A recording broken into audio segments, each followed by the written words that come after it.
Good morning! Ayan nga guys, at ang bata ito ang tuwa mag-swimming.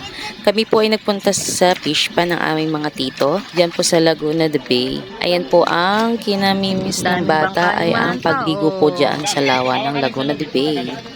So ayan nga po yung mga bangka, kaya madaming bangka kasi birthday po ngayon ng aming tito, Odi. So yan po mga bangka na yan ay sinakyan ng kanyang mga bisita. Kaya po, ganyan po yung garahe ng mga bangka. So, kitang-kita maalon. Pero kahit maalon ng batang si Samantha ay enjoy na enjoy sa pag-swimming. So, guys, ayan. Nagpakita naman ako sa camera kasi baka isipin nyo wala ako. Baka isipin nyo hindi ko binabantayan yung anak ko. Kaya, ayan, oh. Nandyan lang ako guys sa hagdan kasi hindi ako maliligo kasi may dalaw ang lola nyo. So, ito ang aking pinsan at ito ang kubo. Guys, pagpasensyahan nyo na yung kubo kung ganyan ang itsura kasi nasira yan ng bagyo, na nagdaang bagyo. Si Bagyong Goring ata yun, hindi ko sure. Basta yung kadadaan lang na bagyo, yan yung sumira sa kubo na yan. So, kahit nasira ang kubo, tuloy pa rin ang pagsasaya. At nandito ang aking mister kasama namin, pero di ko na ipapakita kasi nandun siya nakatambay na sa alak. Papakasaya na sila sa kanilang birthdayhan. O, diba? Ayan o, ang ganda pagmasdan ng mga bangka, sumasayaw-sayaw sa alon ng tubig. O, diba? Dito nga kami sa kalagitnaan, guys. At eto guys, meron nga palang pinapapadalang isda ang aming tito Odi dun sa aming kaibigan na si June. Kung maalala nyo, si June ay yung nagbantay ng aming bahay dati. Nung kami umuwi ng Bicol, inalagaan niya yung aming mga alagang baboy doon sa bahay. So kaya ayan, kaibigan naming mabuti yan si June. Kaya ibibigay ni Tito Odi ang kanyang natirang isda. Kasi yung iba niyan guys, naigawa ng kinilaw na pighead. So, meron nga ako guys na improvise na CP holder o cellphone holder. Yun po nakita nyo ano, hawak ko na lubid. Itinali ko po yun sa handle ng aking cellphone para hindi mahulog sa tubig. At ayan nga guys, kasi nasa kalagitnaan nga tayo ng Laguna de Bay. So pag nahulog, wala nang pag-asa, sira ang cellphone. Kaya ayan guys, so ang ganda 'di ba? Gandang pagmasdan ng kanilang fish pan.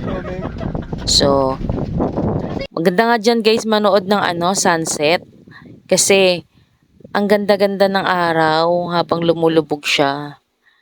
Kaya lang, medyo madilim dyan sa kubo kasi wala naman dyan dekuryenteng ilaw. Ang gamit lang nila dyan sa fish pan ay solar. So, medyo malamlam ang kulay o ang liwanag ng solar. Pero okay na rin kasi hindi naman nila kailangan ng maliwanag na maliwanag.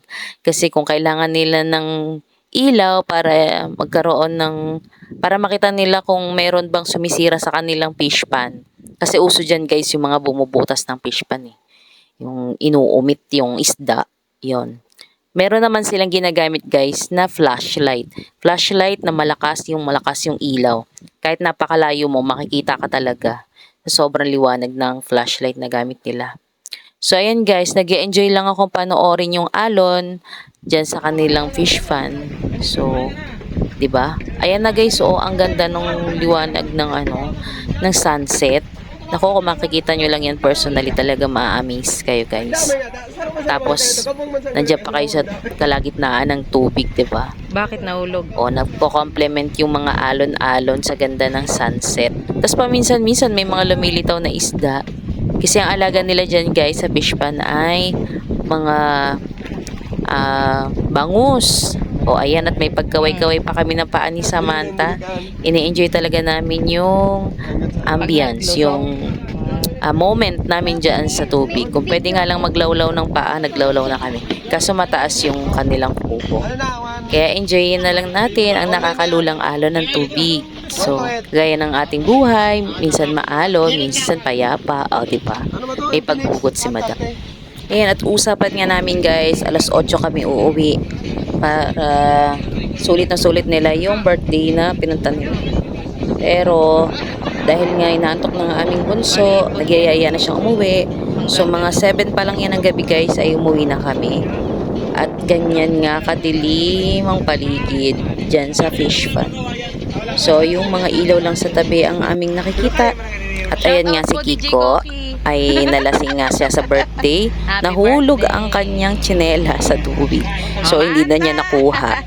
Ayan si Sam nag-enjoy at ang aking papa lasing din. So ayan, hindi na makita yung tao dun sa likod kasi nga wala kaming ilaw. Gamit lang dyan ay yung aking cellphone, iniilawan ko lang sila.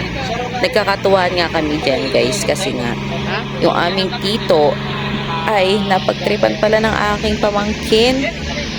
Umagang-umaga daw ay tinawagan niyang tito. Hi guys. Kunwari on air siya, kunyari na-interview siya ng ng isang newscaster. Sabi niya, pwede po magbabati on air po tayo. Paniwala naman yung aming tito. So eto na nga guys, ay nasa pantalan na kami. Ito ang view dito sa gilid ng Pretil, kung tawagin dito sa amin, sa Binangonan Rizal. Pretil.